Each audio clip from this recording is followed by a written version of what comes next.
Good morning. சும்மா ஒரு கேள்வி ஒன்று தந்திருந்தேன் நான்.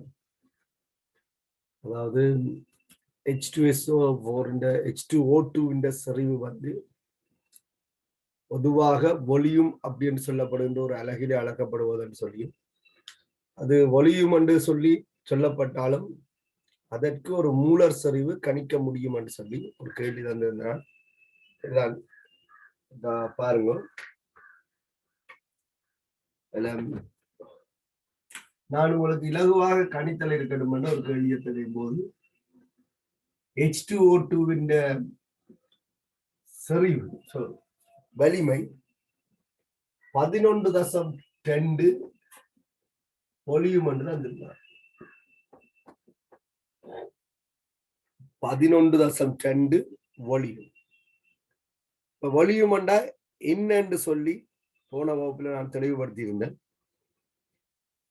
H2O2 பிரிகி அடையக்கூடியது. H2O2 பிரிகி அடையக்கூடியது. இந்த பிரிகையில நீரும் O2வும் விடுவிக்கப்படும். நீரும் O2வும் விடுவிக்கப்படும். சமப்படுத்தினம் என்று சொன்னால் 2 H2O2 2 H2O ஒரு O2 வந்து இருக்கு. சரிதான். தாக்கம் சமப்படுத்தப்பட வேண்டும்.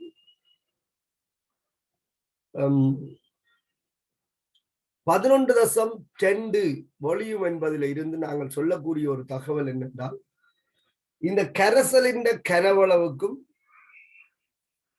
பிரிஞ்சு வார O2 கனவளவுக்கும் இடையிலான தொடர்பு தான் இந்த 11.2 அப்படின்னு சொல்லி சொல்லப்பட்டிருக்கு.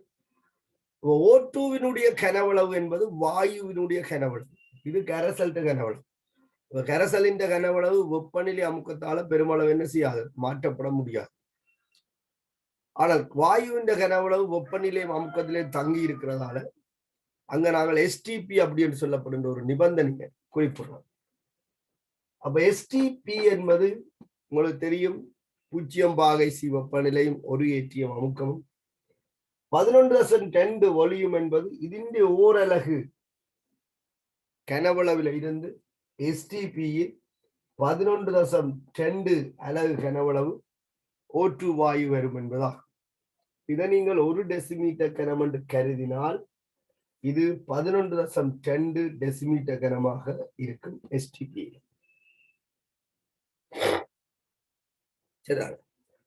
நீங்கள் கால்குலேஷன் நிறைய கேள்விகள் செய்திருப்பீர்கள். STP-யில் ஒரு வாயுவினுடைய கனவளவு தரப்பட்டால் அந்த வாயுவினுடைய கனவளவை மூளை காணலாம். நீங்கள் படிச்சிருக்கிறீர்கள், கனவளவு சமன் மூல் தர மூலர் கனவளவுன்னு சொல்லி. STP-ல எந்த ஒரு வாயுவினது மூலர் கனவளவு 22.4 டெசிமீட்டர் கனம் மூல் -1. ஆகவே O2வினுடைய மூலை நாங்கள் காணலாம் Vm (0.5 மூல்). எந்த ஒரு வாயுவினதும் மூலர் கனவளவு தரப்படும் போது அதனுடைய மூல் எங்களால கணிக்கப்படக்கூடியதாக இருக்க வேண்டும். குறிப்பாக STP என்று சொல்லப்பட்டால் மூலர் கனவளவு எங்களுக்கு தெரியும். ஆகவே அது தரப்பட மாட்டாது. வெறுமை வாயுவின் கனவளவு போதும். அப்படித்தான் நாங்கள் இதுல CO2 மூல் பண்றோம். எங்களை கேட்டது என்ன, H2O2 மூலர் செறிவு என்னன்னு கேட்டது. மூலர் செறிவுண்டா என்ன? 1 டெசிமீட்டர் கனம் கரைசல்ல உள்ள கரியத்தின் மூல அளவு அல்லது ஓரளவு கனவளவில் உள்ள கரியத்தின் மூல அளவு. O2 மூல் தான் எங்களுக்கு தெரியும். நாங்கள் H2O2 மூல் காணுவோம். வீசமானம் 1:2. இதை நீங்க எழுத வேணும். O2க்கும் H2O2க்கும் வீசமானம் 1:2. ஆகவே H2O2 மூல் ஒரு மூலாக இருக்கும். H2O2 கனவளவு 1 டெசிமீட்டர் கனம். அப்ப H2O2 மூலர் செறிவு மூலின் கீழ் கனவளவு. ஒரு மூலின் கீழ் 1 டெசிமீட்டர் கன. அப்ப 1 மூல் டெசிமீட்டர் -3 என்று விட. சரியா? அநேக மாணாக்கள் செய்திருந்த நீங்கள் சிலருக்கு இது குழப்பமாக இருந்திருக்கு. அதை நான் இதை பற்றி செய்திருக்கேன். சரியா? நீங்க ஒரு செய்து பாருங்க. இது சாதாரண ஒரு கணித்தல H2O2 வால்யூம் வந்து செறிவோட சம்பந்தப்பட்டதுதான். 11.2 வால்யூம் H2O2 செறிவு 1 மூல் டெசிமீட்டர் -3 வருதுன்னு சொன்னால் 22.4 என்றால் 2 மூல் டெசிமீட்டர் -3 வரும். அப்ப வால்யூம் அதிகரிக்குது என்றால் செறிவும் என்ன செய்யும்? அதிகரிக்கும். வால்யூம் அதிகரிக்குது என்றால் அதன் செறிவு அதிகரிக்கும். அப்ப செறிவு கூடின கரைசல்களை நான் சொன்னேன்.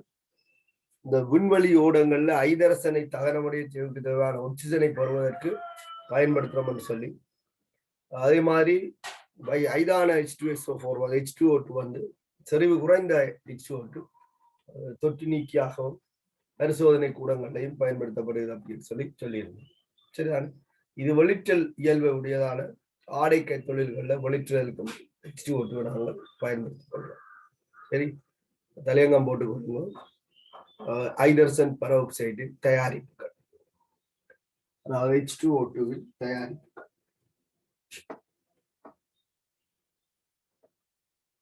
H2O2 தயாரிப்புகள்.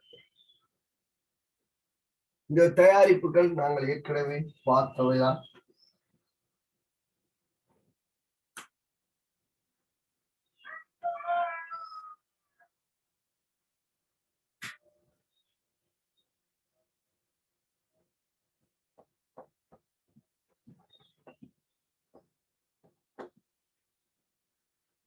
ஐதரசன் பெராக்சைடின் தயாரிப்புகள் எஸ்பிளாக் படிப்பிக்கும் போது, சரிதான், எஸ்பிளாக் படிப்பிக்கும் போது நான் குறிப்பிட்டிருந்தேன்.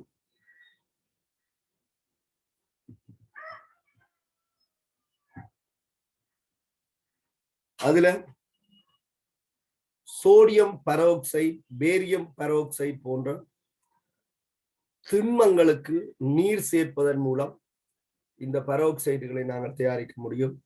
நீர் மட்டுமில்லை, ஒரு அமிலத்தை சேர்த்தாலும் இந்த பெராக்சைடுகள் கிடைக்கும்.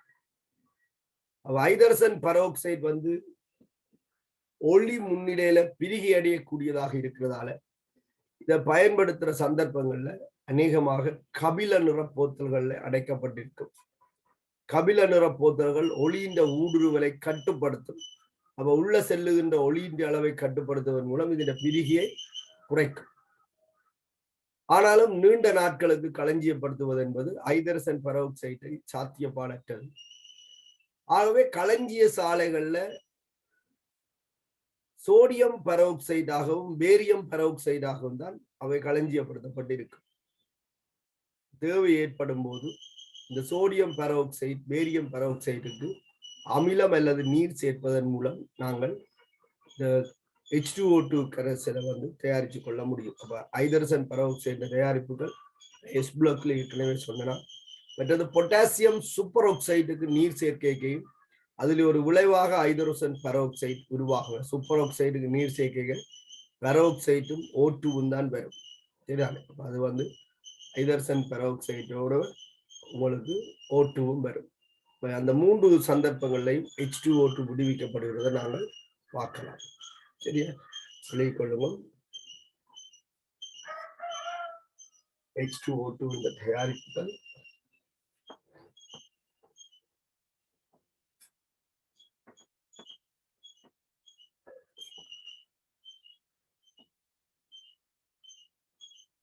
ஒன்று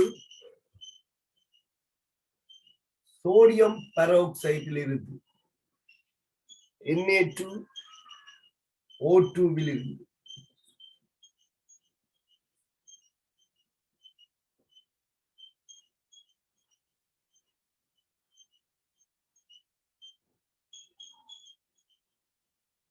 ஏற்கனவே இந்த தாக்கங்கள் எல்லாம் எழுதியிருக்கீங்க.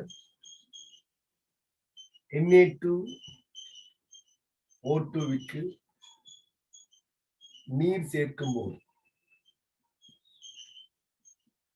H2O2 NaOH விளைவாகும்.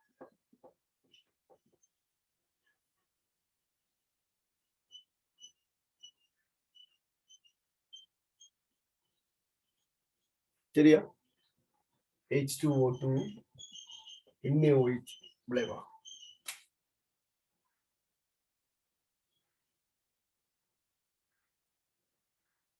சோடியம் பெராக்சைடு எஸ் பிளாக்ல நாங்கள் பார்த்தாங்க. கூட்டம் ஒன்றில லிதியம் தவிர்ந்த ஏனைய உலோகங்கள் மிகை ஓட்டுவோட பெராக்சைடுகளை தரும்னு சொல்லி, சோடியத்துக்கும் பெராக்சைடு இருக்கு, பொட்டாசியம் ருபீடியம் சீசியத்துக்கும் பெராக்சைடு இருக்கு.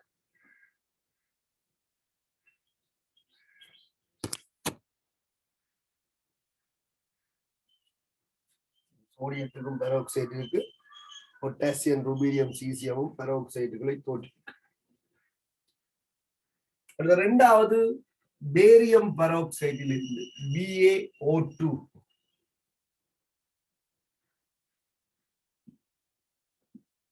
BaO2 இது ரெண்டையும் தான் பொதுவாக களஞ்சியப்படுத்துகிறார்கள் ஐதரசன் பெராக்சைடை தயாரிப்பதற்காக.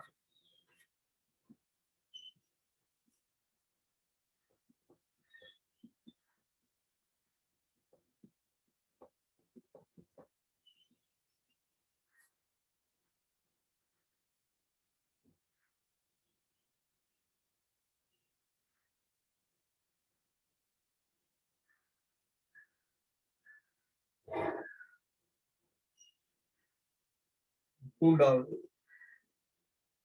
KO2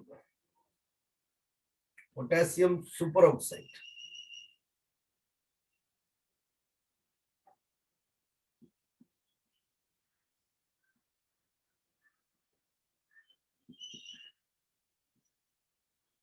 பொட்டாசியம் சூப்பர் ஆக்சைடுல இருந்து ஹைட்ரஜன் பெராக்சைடு KO2க்கு நீர் சேர்க்கும் போது இதுல ஒரு ஆக்சிஜன் பூச்சி ஆக்சிஜேட் நிலையில இருக்கு, இன்னொன்று -1 ஆக்சிஜேட் நிலையில இருக்கு. H2O2 O2 KOH.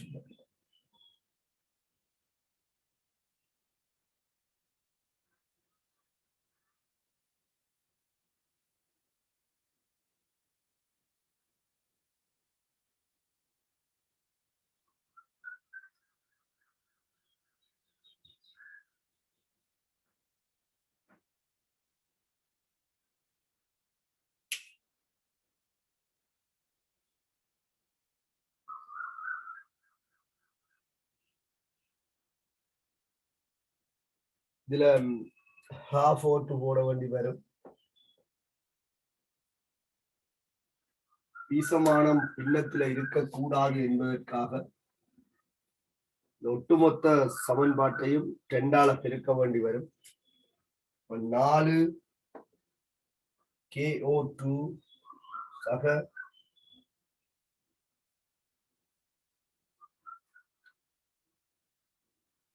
இதுல 2 நீர் போட்டிருப்போம், சரி என்று நினைக்கிறேன். 2 நீர் போட்டால் சரி.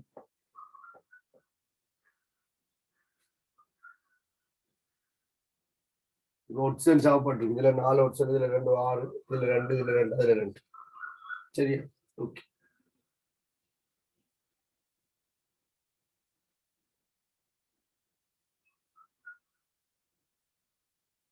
இந்த 3 சந்தர்ப்பம் மட்டும் இல்ல,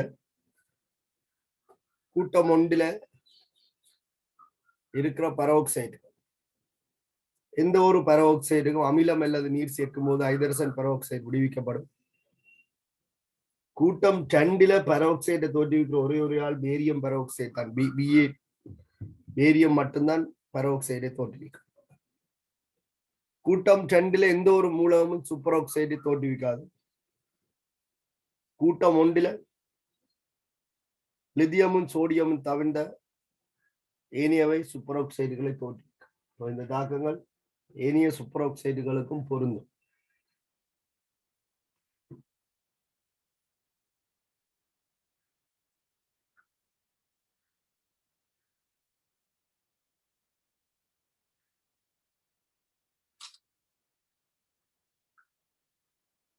தலையங்கம் போட்டுக்கொள்ளுங்க. ஹைட்ரஜன் பெராக்சைடின் தாக்கங்கள், ஐதரசன் பெராக்சைட்டின் தாக்கங்கள்.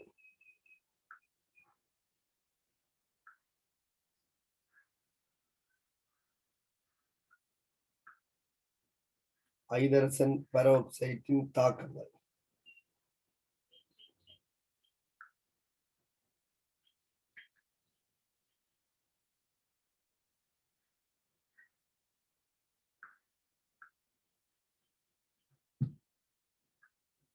சரி, எழுதிக் கொள்ளுங்க.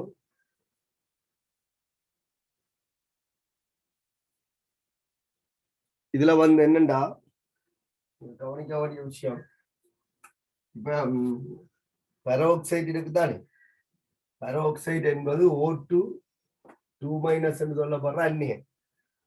இந்த அந்நியன் ஒப்பீட்டு ரீதியில உறுதியானது. அப்ப இது 2 H+ வாங்கி H2O2 ஆக வரும். ஐதரசன் பெராக்சைடும் உறுதி குறைவு, ஆனால் சூப்பர் ஆக்சைடோட ஒப்படைக்குள்ள உறுதியாகும். இங்க இருக்கிறது O2-, சரிதான், O2-. O2- என்று சொல்லும் போது இது பெராக்சைடிலும் உறுதி குறைந்தது, சரிதான், பெராக்சைடிலும் உறுதி குறைந்தது. ஐதரசன் பெராக்சைடு உலோக சூப்பர் ஆக்சைடு உறுதியானது. ஐதரசன் பெராக்சைடு H+ சேர்க்கும் போது இது HO2 என்று வரும். இது உறுதி இல்லை. H2O2 ஓரளவுக்கு உறுதியானது. இதுல ஒப்பிட்டால் ஐதரசன் பெராக்சைடின் உறுதியையும் ஐதரசன் சூப்பர் ஆக்சைடு உறுதியையும் ஒப்பிட்டால் இது உறுதி கூட, இது மிக மிக உறுதி குறைவு. அதனால இது நிலைச்சிருக்காது. அப்ப இது உடனடியாக என்ன செய்யும் சொன்னால் பிரிகி அடையும். பிரிகி அடைஞ்சு உறுதியான 2 விளைவுகளை தோற்றுவிக்கும். அதில் ஒன்று ஐதரசன் பெராக்சைடு ஆகவும் மற்றது O2 ஆகவும் வருது. இதுல வார இந்த ஐதரசன் சூப்பர் ஆக்சைடு வந்து இருவழி விகாரம் என்று நாங்கள் சொல்லலாம். -12 ஒட்சியேற்ற நிலையில இருந்து 0க்கும் +க்கும் தாழ்த்தப்படும், ஒட்சியேற்றத்துக்கும் தாழ்த்தலுக்கு உட்படுதுன்னு சொல்லி. ஆனா இங்க அப்படி இல்லை. உண்மையிலேயே 1 0 இருக்கு, ஏற்கனவே 1 0 இருக்கு. இதான் அந்த சூப்பர் ஆக்சைடு ஏற்கனவே நான் உங்களுக்கு தந்துருக்கேன். ഇതിന്റെ ஒட்சியேற்றம் 0, ഇതിന്റെ ஒட்சியேற்றம் தான் -1. இந்த இடத்துல ஐதரசன் வந்து என்ன செய்யுது, நஞ்சு கொள்ளுது. அப்ப இது உறுதியேற்றம். உறுதியேற்றம் என்பதால அதுல ஒட்சியேற்றமும் தாழ்த்தலும் நிகழுது. உடனடியாக பிரிஞ்சு H2O2 அதனால்தான் சூப்பர் ஆக்சைடுக்கு நீர் சேர்க்க பெராக்சைடும் O2 இதுல -1 ஒட்சியேற்றம், இதுல 0 ஒட்சியேற்றம். இதுல அவரேஜா ஹாஃப் தானே. சரி, அப்ப சில மூலக்கூறுகள் வந்து உறுதி இல்லைன்னு சொன்னா உறுதி அடையும் பொருட்டு என்ன செய்யும், உறுதியான 2 சேர்வுகளாக பிரிஞ்சு கொள்ளும். இப்ப ஐதரசன் பெராக்சைடும் உறுதி இல்லை. ஐதரசன் பெராக்சைடு என்னன்னு பிரியுதுன்னு சொல்றோம், நீராகவும் O2 ஆகவும் பிரியுதுன்னு சொல்றோம் தானே. அப்ப நீரும் O2 எப்படி வந்தது, ஐதரசன் பெராக்சைடு பிரிவதன் மூலம் வருது. അതിന്റെ பிரிகையில நீரும் O2 வரும். சூப்பர் ஆக்சைடின் பிரிகை என்பதுதான். இதுக்கு வெப்ப பிரிகை போட்டீங்கன்னு சொன்னால் இது ஆக்சைட் ஆகவும் O2 ஆகவும் வரும். இப்ப நான் இதுல தந்த தாக்கம் வந்து நீருடனான தாக்கம், சரிதான். நீர் சேர்க்கும் போது வார விளைவைத்தான் தந்திருக்கு. நீங்கள் வெப்ப பிரிகை தாக்கம் போட்டால் K2O2க்கு வெப்ப பிரிகை போட்டால் K2O வரும், O2 வரும். அப்ப -1 ஒட்சியேற்ற நிலையில இருக்க ஆக்சிஜன் -2 ஆகவும் 0 ஆகவும் என்ன செய்யும். அப்ப இது வந்து இருவழி விகாரத்துக்கு உட்படும். இது வெப்ப பிரிகை. வெப்ப பிரிகை ஆக்சைடுகள் உறுதியானவை, பெராக்சைடு சூப்பர் ஆக்சைடுகள் வெப்ப பிரிகை அடையக்கூடிய. இங்க செய்யறது அமிலம் சேர்க்கிறது. அப்ப அமிலம் சேர்க்கைக்குள்ள பார விளைவு உறுதி என்றால் நிலைச்சிருக்கும், இல்லைன்னா இருக்காது. உதாரணத்துக்கு கார்பனேட் சொன்னோம், சோடியம் கார்பனேட் பார்த்தோம். சோடியம் கார்பனேட்டுக்கு அமிலம் சேர்த்தால் H2CO3 வரும். நாங்கள் என்ன சொன்னோம், H2CO3 உறுதியற்றது. அப்ப இது உடனடியாக என்ன செய்யணும்னா பிரிகை அடையும், நீராகவும் CO2 ஆகும். சொன்னதான். அதே மாதிரி SO3 2- சொன்னோம். இதுக்கு H+ சேர்த்தால் H2SO3 வரும். இது உறுதியற்றது. அப்ப இது உடனடியாக பிரிகை அடைஞ்சு நீராகவும் SO2 ஆகவும் வரும் என்று சொன்னோம். இதே மாதிரி NO2- அதெல்லாம் கலைச்சந்தானே. NO2- H+ HNO2 வரும். அதுல இருந்து NO2 H2O வருதுன்னு சொன்னோம். அப்ப இந்த மாதிரி சில சேர்வைகள் தோன்றும் போது உறுதி இல்லாமல் போனால் அவை என்ன செய்ய முடியாது, பிரிகை அடைஞ்சு உறுதியான 2 விளைவுகளை தரும். அதுதான் இங்க நடக்குது. பெராக்சைடின் வெப்ப பிரிகை, சூப்பர் ஆக்சைடின் வெப்ப பிரிகை எல்லாம் ஆக்சைடு தரும். உறுதியான 2 விளைவுகள் வரும். KO2 நீங்க வெப்பப்படுத்தினால் K2O-வும் O2-வும் வரும். அது பெராக்சைடா இருந்தாலும் சூப்பர் ஆக்சைடு இருந்தாலும் வெப்ப பிரிகையில் என்ன உறுதியான 2 விளைவுகள். சரிதான். வெப்ப பிரிகை வேற, இதுல உருவாகிற விளைவின் பிரிகை வேற. ஒருவேளை இந்த பெராக்சைடுக்கு நீர் சேர்த்துட்டு ஒரு பிரகாசமான சூரிய ஒளி உள்ள இடத்துல வச்சுட்டு போனீங்கன்னு சொன்னால் உங்களுக்கு ஹைட்ரஜன் பெராக்சைடு கூட மிஞ்சாது. இதுவும் பிரிகை அடைஞ்ச 2 வரும். நீரும் O2-வும் தான் வரும். O2-வும் திறக்க வழியில போயிடும். கடைசியா நீரும் பேரியம் ஹைட்ரோக்சைடு தான் கரைசலுக்கு மிஞ்சும். பாரவனுக்கு காயத்துக்கு மருந்து போடுறோம்னு சொல்லி ஹைட்ரஜன் பெராக்சைடு என்று நாங்கள் போடுறது பேரியம் ஹைட்ரோக்சைடா இருக்கு. அதுக்குத்தான் அந்த ஒளியின் அளவை கட்டுப்படுத்தி பிரிகையை கட்டுப்படுத்துறாங்க. அதுல தூய்மையாக்கல் நிறைய விஷயங்கள் எல்லாம் இருக்கு. ஹைட்ரஜன் பெராக்சைடின் தாக்குதல் இதுல பாருங்க. H2O2 இதுல ஆக்சிஜன் தான் என்ன செய்ய போகுதுன்னு சொன்னால் ஆக்சிஜனுக்கு மாற போகுது. காரணம் இது -1 ஆக்சிஜன் நிலையில இருக்கு. ஆக்சிஜன் எடுக்கின்ற ஆக்சிஜன் எண்கள்ல ஆக்சிஜன் எடுக்கிற ஆக்சிஜன் எண்கள்ல -2-வும் 0 தான் மிக உறுதியானது. சரி, அதாவது அநேகமான சந்தர்ப்பங்கள்ல ஆக்சிஜன் நாங்கள் கண்ண மூடிக்கொண்டு -2 என்று சொல்றோம். இந்த பெராக்சைடுகள் சூப்பர் ஆக்சைடுகள் தான் ஆக்சிஜன் வந்து வேறுபட்ட ஆக்சிஜனை வெளிக்காட்டும். ஆக்சிஜனுக்கு +1 +2 2 ஆக்சிஜன் நிலைகள் இருக்கு. அது யாரோட வருகுதுன்னு சொல்லி சொன்னேன், புளோரினோட வரும் என்று சொன்னேன். O2-ஓடையும் F2-ஓட வரும். 2 சேர்வு இருக்கு. OF2 மற்றும் O2F2 என்று 2 சேர்வு இருக்கு. இதுலதான் ஆக்சிஜன் வந்து என்ன செய்யும், பிளஸ் ஆக்சிஜன் வெளிக்காட்டும்.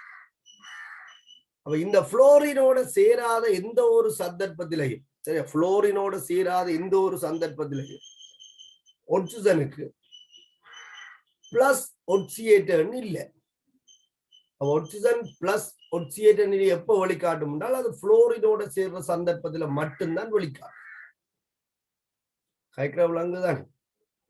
ஆக்சிஜன் எப்ப பிளஸ் ஆக்சிஜன் வெளிக்காட்டும், புளோரினோட சேரிக்க தன்னிலும் இன்னதுத்தன்மை கூடின மூலகத்தோட சேரிக்கிறான் பிளஸ் ஆக்சிஜன் வெளிக்காட்டும். ஆகவே ஏனைய சந்தர்ப்பங்கள்ல ஆக்சிஜன் வந்து ஒன்று -2 இருக்கும் அல்லது 0 இருக்கும். குறிப்பிட்ட சில சந்தர்ப்பங்கள் பெராக்சைடுகளையும் சூப்பர் ஆக்சைடுகளையும் இது -1 இருக்கு. நாங்கள் சூப்பர் ஆக்சைடுகள் அவரேஜா 1/2 சொல்றோம். உண்மையான ஆக்சிஜன் ஒரு நாளும் பின்னத்துல இருக்காது. ஒரு மூலகத்துக்கு ஒரு ஆக்சிஜன் முழுவன் பெருமானமாக தான் இருக்கும். சராசரி ஆக்சிஜன் தான் பின்னங்கள்ல அமையும். ஹைட்ரஜன் பெராக்சைடுல இருக்கிற ஆக்சிஜன் -1 ஆக்சிஜன் நிலையில இருக்கிறதால் இது ஆக்சிஜனாக தொழிற்படுகின்ற சந்தர்ப்பங்கள்ல தன்னுடைய உறுதியான ஆக்சிஜன் நிலை -2க்கு தாழ்த்தப்படும். அப்படி -2க்கு தாழ்த்தப்படும் போது O2- வரும். நீர் ஊடகத்துல O2- என்பது H2O. அப்ப எங்கெல்லாம் ஹைட்ரஜன் பெராக்சைடு ஆக்சிஜனாக தொழிற்படுகிறதோ அங்கெல்லாம் விளைவு நீராக இருக்கும். நீர்ல ஆக்சிஜன் -2. இது -1 ஆக்சிஜன் நிலையில இருக்கிறதால பூச்சிய ஒட்சியேற்ற நிலைக்கு என்ன செய்யலாம் என்றால் ஒட்சியேற்றவும் படலாம். பூச்சிய ஒட்சியேற்ற நிலைக்கு ஒட்சியேற்றவும் படலாம். அவ பூச்சியம் என்பது என்ன? சுயாதீன நிலை ஓற்று. அப்ப ஹைட்ரஜன் பெராக்சைடு தான் ஒட்சியேற்றப்படும் போது தாழ்த்தியாக தொழிற்படும். ஹைட்ரஜன் பெராக்சைடு தான் ஒட்சியேற்றப்படும் போது தாழ்த்தியாக தொழிற்படும். எங்கெல்லாம் ஹைட்ரஜன் பெராக்சைடு தாழ்த்தியாக தொழிற்படுகிறோம் அங்கெல்லாம் ஒரு விளைவு ஓற்று வரும். நீங்கள் இதை வச்சுக்கொண்டுதான் விளைவுகளை கண்டுபிடிக்கிறோம். அப்ப H2O2 ஒட்சியேட்டியா தொழிற்படுதுன்ட்டு விளைவாக ஓட்டுவ போடலாம். அந்த இடத்துல ஓட்டு வராது.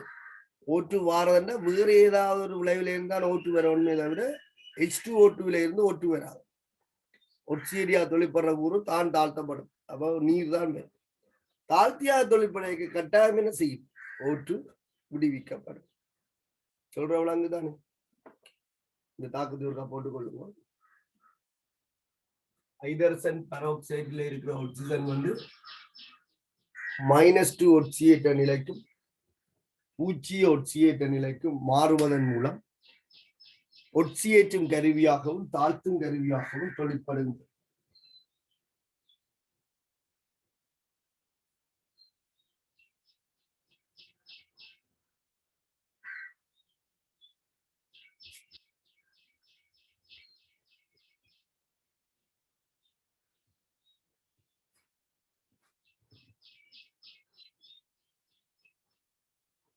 H2O2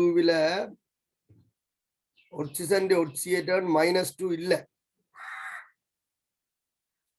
அதிண்ட ஸ்ட்ரக்சர் எல்லாம் நான் உங்களுக்கு எஸ் பிளாக்ல படிப்பிச்சிருக்கேன். Peroxide, super oxide, oxide. சரியா? ஆக்சைடு வந்து 3 கனிச்சோடிய வச்சிருந்தது. ஏற்கனவே 6 இருக்க வெளியில இருந்து 2 இலத்திரன் வாங்கப்படுது. அப்ப இந்த ஒட்சிஜன் வலுவள ஓட்டுல இப்ப 8 இலத்திரன் இருக்கு. அதனால இது 2 மைனஸ வாங்கியிருக்கு. அப்ப இது O2 மைனஸ். இதனுடைய ஒட்சியேட்டன் -2. பெராக்சைடு என்பது ஒட்சிஜனுக்கும் இடையில பிணைப்பை கொண்டது. அன்றைக்கு நான் திறந்த புத்தக வடிவம் சொல்லி இந்த படங்கு இருக்கு. நான் இது படிப்பிக்க கூட இந்த லூயின் கட்டமைப்பை பற்றி கதைச்சு கொண்டு வந்தது இந்த நோக்கம் அதுதான். சில நேரத்தில் இது உங்களை குழப்பம் என்று சொல்லி. இதுதான் ஹைட்ரஜன் பெராக்சைடின் ஸ்ட்ரக்சர். அதாவது இதை நீங்க அந்நியனாக மாற்றினால் இந்த ஹைட்ரஜன் பிணைப்பில் இதுல இருக்கு ஓஓ பிணைப்பு இருக்கு. இதுல 1 2 3 4 5 6 7 வலுவள ஓட்டுல 7 இலத்திரன் இருக்கு. ஆனால் 6 தான் இருந்தது. அப்ப ஒரு இலத்திரனை வாங்கி வச்சிருக்கு. இதுவும் அப்படித்தான் ஒன்றை வாங்கி வச்சிருக்கு. ஒத்த அணுக்களுக்கு இடையில மின்னெதிர்த்தன்மை வேறுபாடு 0. ஆகவே இங்கேயும் தூண்டப்படாது, இங்கேயும் தூண்டப்படாது. ஒட்சிஜன்ல இருக்கிற ஏற்ற -1. அப்ப இந்த பெராக்சைடுல இருக்கிற ஒட்சியேட்டர் -1. அதை இங்க பாத்தீங்கன்னாலும் அதை சொல்லலாம். இதுக்கு தூண்டப்படாது. இந்த ஒட்சிஜனால இந்த ஒட்சிஜன்ல தூண்டப்படாது. இதால இதுக்கு தூண்டப்படாது. ஒட்சிஜனோட ஹைட்ரஜன் மின்னெதிர்த்தன்மை குறைஞ்சது. இவர்ல டெல்டா பிளஸும் இவர்ல டெல்டா மைனஸும் தூண்டப்படும். அப்ப ஒட்சிஜன் ஒட்சியேட்டர் எவ்வளவு? -1. பெராக்சைடுகள்ல ஒட்சிஜன் ஒட்சியேட்டர் -2 இல்ல. சரிதானே? பெராக்சைடுகள்ல ஒட்சிஜன் ஒட்சியேட்டர் -2 இல்ல.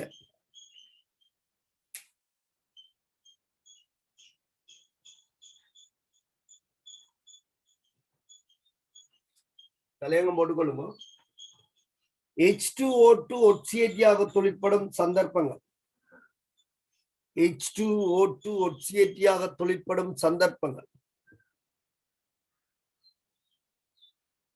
H2O2 ஒட்சியேட்டியாக தொழிற்படும் சந்தர்ப்பங்கள்.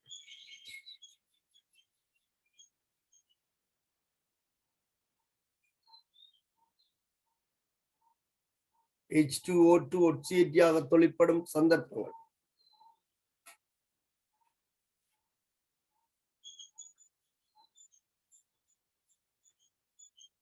எழுதிக் கொள்ளுங்க. H2O2 ஒட்சியேட்டியாக தொழிற்படும் போது H2O2 ஒட்சியேற்றியாக தொழிற்படும் போது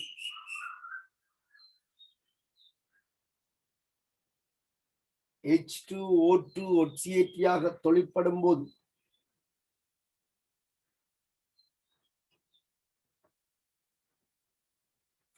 -1 ஒட்சியேற்ற நிலையில் உள்ள -1 ஒட்சியேற்ற நிலையில் உள்ள இந்த பெராக்சைடு ஆக்சிஜன் -1 ஒட்சியேற்ற நிலையில் உள்ள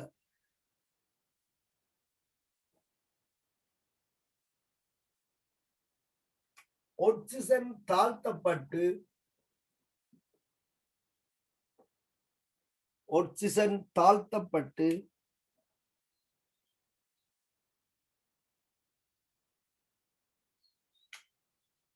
-2 ஒட்சியேற்ற நிலையில் உள்ள -2 ஒட்சியேற்ற நிலையில் உள்ள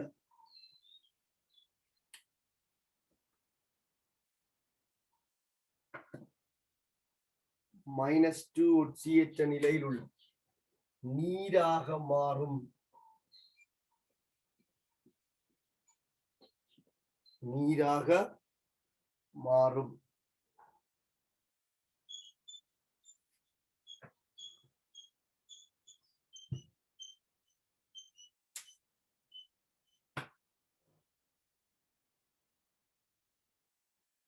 சரியா? அப்ப இங்கெல்லாம் ஹைட்ரஜன் பெராக்சைடு ஒட்சியேற்றியாக தொழிற்படுதோ அங்க நீர் விடுவிக்கப்படும். தாழ்த்தியாக தொழிற்படும் போது O2 விடுவிக்கப்படும். எஸ் பிளாக்ல இந்த ஸ்ட்ரக்சர்கள் எல்லாம் போட்டு உங்களுக்கு சொல்லி தந்திருக்கேன்.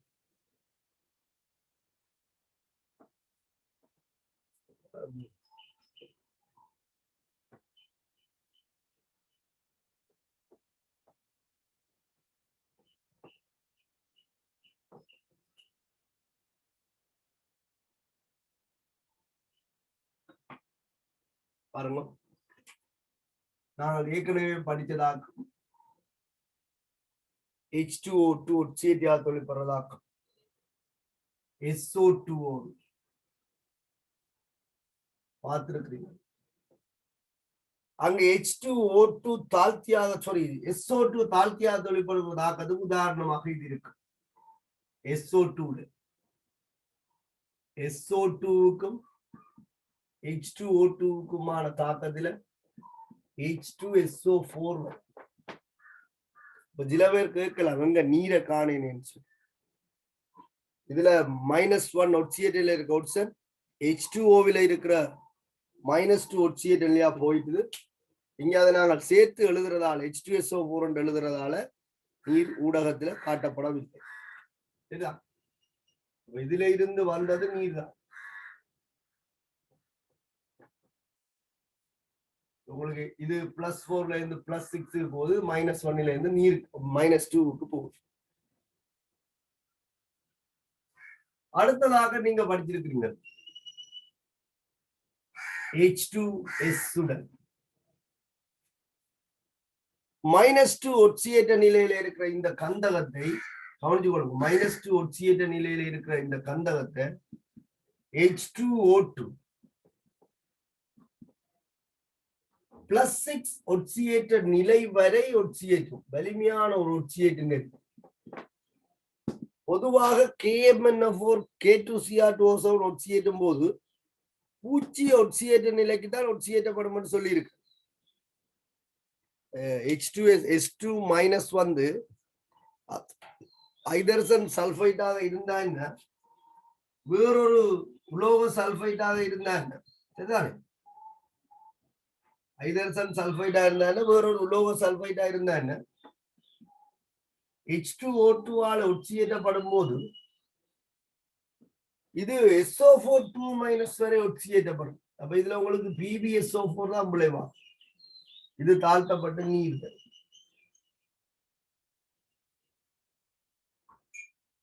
சொல்றவங்க H2O2 ஆல ஒட்சியேற்றப்பட்டால் H2SO4 வரும். அதனால நீர் வரும். இதுல நீர் தெரியுதா?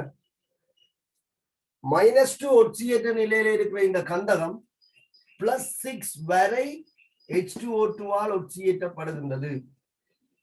சரிதான் +6 வரை ஒட்சியேற்றப்படுது இந்த பிபிஎஸ் வந்து கருப்பு நிற திண்மம் நாங்கள் படிப்போம் கருப்பு PbSO4 வந்து வெள்ளை PbSO4 வெள்ளை S2 minus KMNO4 K2Cr2O7 ஒட்சியேட்டின்னு சொன்னால் அது வந்து உச்சி ஒட்சியேற்ற நிலைக்கு தான் பொதுவாக ஒட்சியேற்ற சரியா ஓகே என்னண்டா இந்த சில பெயிண்ட் வகைகள் இருக்குதானே பெயிண்ட் வகைகள் அந்த பெயிண்ட் வகைகள்ல நிறத்துக்கு காரணமான பகுதி ஏதாவது ஒரு ரசாயன பதார்த்தம் தான் பெயிண்டில நிறத்துக்கு காரணமான பகுதி வந்து ஏதாவது ரசாயன பதார்த்தம் உதாரணத்துக்கு பச்சை நிற பெயிண்ட் வந்து Cr2O3 என்று சொல்லப்படுகின்ற குரோமியத்தின் ஒரு ஆக்சைடை கரியமாக கொண்டிருக்கு இல்ல நிறத்தை கொடுப்பதற்கு அங்கதான் பயன்படுத்தப்படும் பொதுவாக வெள்ளை நிற பெயிண்டுகள்ல PbSO4 பயன்படுத்த